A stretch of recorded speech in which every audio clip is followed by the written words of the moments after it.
Olá, meu nome é Hilary Macena, sou graduanda em licenciatura em Artes Plásticas na Escola Guinhá, pela Universidade do Estado de Minas Gerais, e eu também sou membro do grupo de pesquisa LabFront. Meu nome é Daniela, sou mestre em artes pelo programa de pós-graduação em artes da UENG e membro do LabFront.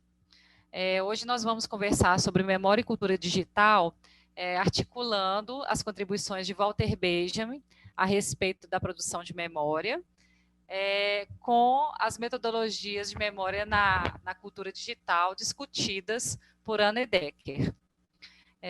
Walter Benjamin, em A Obra de Arte na Era da Sua Reprodutibilidade Técnica, nos traz, né, os impactos, né, fala sobre os impactos da invenção da fotografia e os desdobramentos, né, da dessecularização da arte com o surgimento do cinema e da indústria cultural. Antes da fotografia, né, havia um movimento de recolhimento do sujeito diante da obra, então o sujeito é que penetra individualmente na obra para poder experimentar e vivenciar a obra.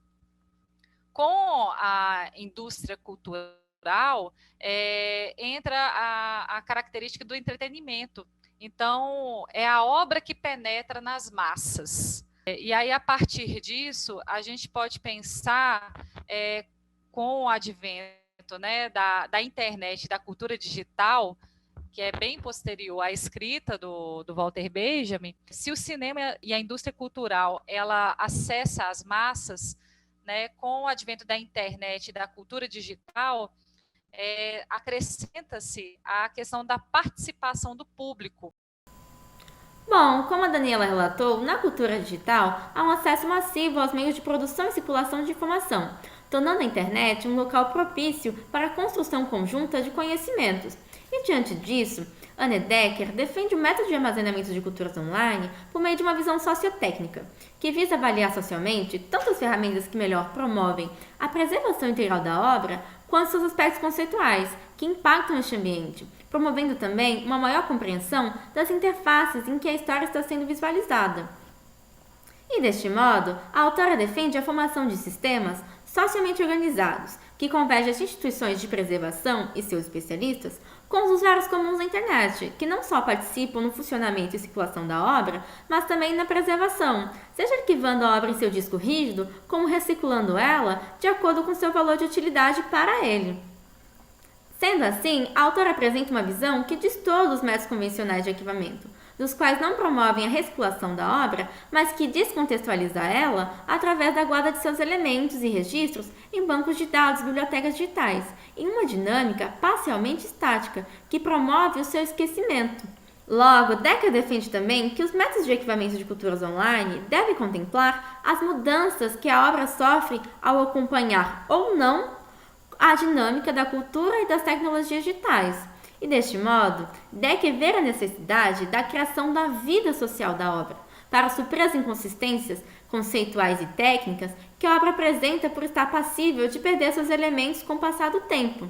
Dado que o artefato digital na internet, ele tem natureza efêmera, transitória e imutável, possuindo valor de informação, semelhante ao valor de exposição que Benjamin conceitua, precisando assim estar visível para ser considerada relevante e poder se perpetuar na memória.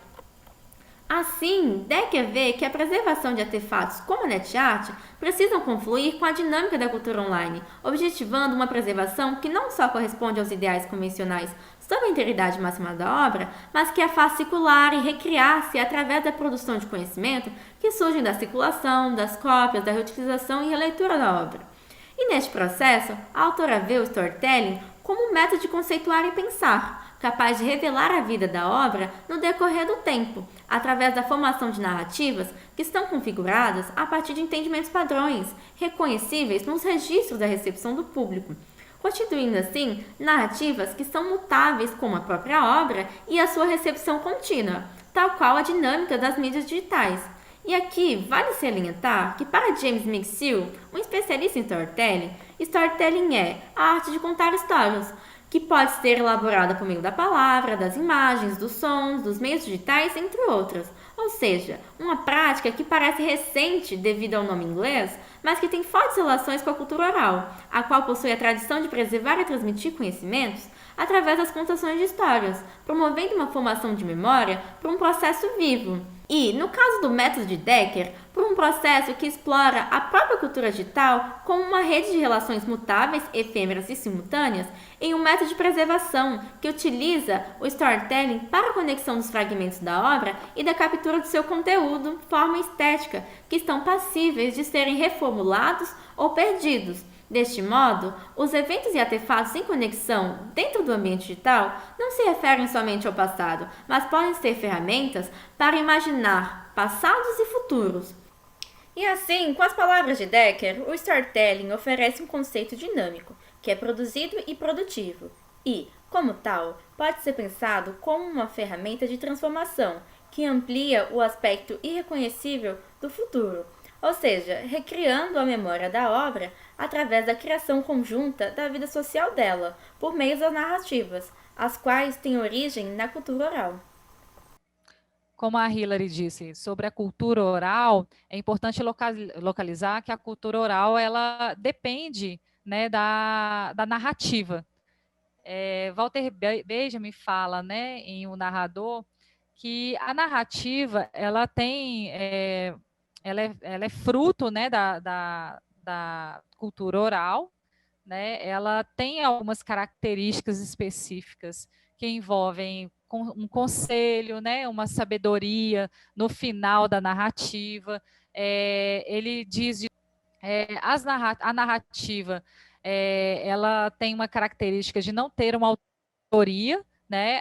A origem das histórias muitas vezes se perde, o importante é passar para frente, é contar essa história, principalmente porque tem um desfecho que traz alguma sabedoria, algum aconselhamento, né? E isso como uma forma de transmissão de conhecimento através da narrativa. Com o advento da imprensa, ele que caracteriza, né, uma nova forma, né, de comunicação a partir do romance, surge uma autoridade, né, uma autoridade sobre aquilo que é contado, né?